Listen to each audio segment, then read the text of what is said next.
안녕하세요. 황금알이 금동희입니다. 1972년 MIT 연구원들이 우리 현대사회가 2040년 붕괴를 향해 가고 있다는 결론을 내린 논문이 있었어요.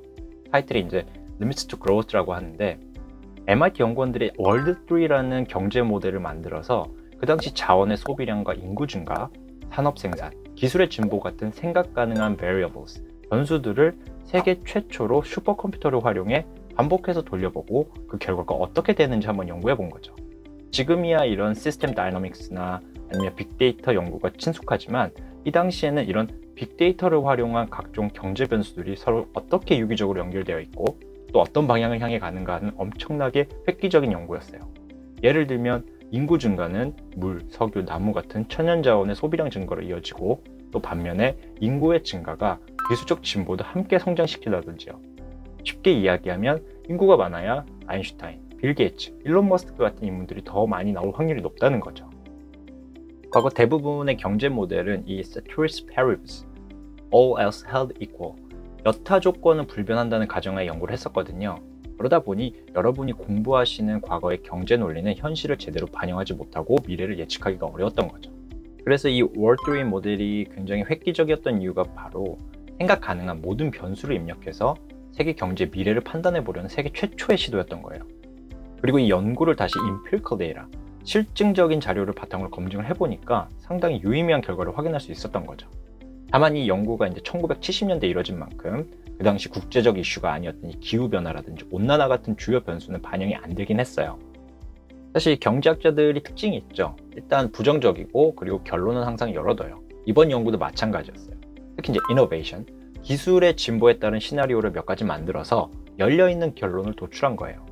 몇 가지만 따서 소개를 드리면 첫 번째 시나리오는 기술이 일정하게 진보하고 산업 생산성도 이에 맞게 일정하게 상승하는 케이스인 거죠. 기술의 진보가 exponential growth, 기하학적으로 발전하는 거예요. 우주자원의 개발이라든지 유전자 변이를 통한 농업 생산의 기하급수적인 상승이에요. 당연히 마지막 시나리오는 기술의 진보가 전혀 없이 그냥 지금의 수준에서 plateau, 유지된다는 이야기였어요. 2022년도에 우리가 되돌아보면 1970년대보다는 상당한 기술의 진보를 이뤘죠. 하지만 한계 조금씩 다다르고 있는 게 보이는 게 예를 들면 컴퓨터만 봐도 반도체가 아무리 더 발전한다 해도 물리적인 제약 때문에 일정 수준보다 작게 컴퓨터를 만들 수는 없는 거죠. 이동 속도도 서울, 부산을 5분 만에 간다든지 의학의 진보도 인류의 수명이 1000년 만년 늘어난다거나 이런 부분들이요. 물론 퀀텀 컴퓨터 같은 기술적 진보가 물리적인 제약을 뛰어넘을 수도 있겠지만 사실 이런 진보를 이끌어온 대기업들은 인류의 발전보다는 어떻게 하면 여러분이 스마트폰을 들고 더 많은 시간을 보내게 할까? 이런 상업적인 확장과 다수에게 서비스를 제공하는 데 관심이 있다 보니까 우리의 삶을 극단적으로 진보시킬 기술이 개발되기는 쉽지 않아 보여요.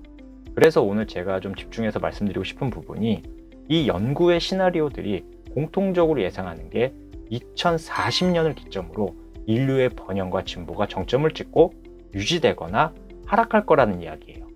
이 MIT의 연구를 가야 해링턴이라는 KPMG의 유명한 애널리스트가 본인의 석사 논문의 연장으로 실증적 데이터를 기반으로 다시 한번 연구한 논문이 있어요. 특히 이제 4개의 시나리오에 대한 이야기를 하는데 Comprehensive Technology, Stabilized World, 그리고 이제 Business as Usual 1 and 2 이렇게 구성을 했어요. 결론부터 말씀드리면 2020년대까지의 시나리오는 CT와 BAU2 시나리오가 우리의 사회와 가장 닮았다고 한 거예요. 그래프에서 보듯이 이 MIT 연구가 집중적으로 다루는 5가지 요소가 있는데 resources, 자원, industrial output, 산업 생산량, population, 인구, food, 농업 생산, 그리고 이제 pollution, 공해 이런 요소들이 시간의 흐름에 따라 어떻게 변해갈까 이걸 예상해 봤던 거죠. 그리고 이제 가야 해링턴이 실제 데이터를 기반으로 이 시나리오 중에 우리가 어떤 케이스에 가장 가까운지 한번 확인을 해본 거고요. 간단히 한번 보시면 CT 시나리오는 2040년이 되면 세계 인구는 정점을 찍고 유지되기 시작하고 산업 생산은 정점을 찍고 감소세로 전환되지만 오염도 함께 주기 때문에 인류가 계속해서 삶을 유지하는 데는 큰 문제가 없다고 보는 거예요. 특히 이제 산업 생산의 감소가 그렇게 치명적이지 않은 이유가 예를 들면 2040년 정도가 되면 무인 자동차, 전기 자동차 등의 보급으로 개인이 굳이 차를 소유하고 있을 필요가 없어져서 자동차 생산량은 감소세로 가지만 재화를 효과적으로 사용하는 것이기 때문에 우리가 더 가난해지는 건 아니라는 거죠. 두 번째 시나리오는 이제 Stabilized World, SW 시나리오예요. 산업 생산 인구는 2040년을 기점으로 정점을 찍지만 자원과 인구가 부족해도 기술적 진보가 계속해서 꾸준히 발전하기 때문에 sustainable, 지속 가능한 사회가 유지될 거라는 이야기죠. 이 시나리오는 이제 첫 번째 시나리오와 많이 닮았지만 산업 생산량이 줄기 전에 기술적 진보, 예를 들면 이제 리뉴어블이라든지 자원 개발, 농업 생산 기술의 향상이 전반적인 산업 생산량도 유지시켜준다는 이야기죠. 지금 기준으로 가장 이상적인 인류의 발전 방향인 거죠.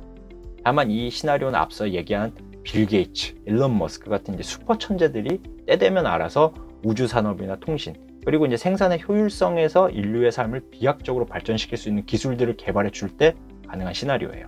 우리가 이제 일론 머스크의 스페이스X나 구글의 AI 기술에 기대하는 바가 바로 이런 거죠. 또 이 기대가 이런 회사들의 주가 상승에서 볼 수 있는 거고요. 마지막으로 말씀드릴 이 비즈니스 as usual, BAU2 시나리오는 우리 사회의 붕괴를 굉장히 명확하게 보여주고 있어요. 2040년을 기점으로 산업 생산이 정점을 찍고 공해의 증가와 농업 생산의 급격한 감소, 그리고 자원 개발의 감소로 인구 역시 급격히 감소된다는 거죠. 젊은 생산 인구의 감소로 산업 생산은 더 급격히 하락하고요. 바로 이렇게 되면 우리 사회는 붕괴라고 할 수 있는 거죠. 사실 개인적으로 이 BAU2 시나리오가 가장 가능성이 높다고 생각하는 이유가 바로 점점 심화되는 전 세계적 갈등 때문이에요. 앞서 말씀드린 기술의 진보는 연구, 개발, 생산, 유통의 과정을 갖춰야 되기 때문에 지속적인 투자와 오랜 기다림이 필요한 작업이거든요. 또 기후, 공해, 전쟁, 팬데믹 같은 전 지구적인 재앙은 한 국가나 기업 혹은 개인이 노력한다고 개선시킬 수 있는 문제가 아니에요.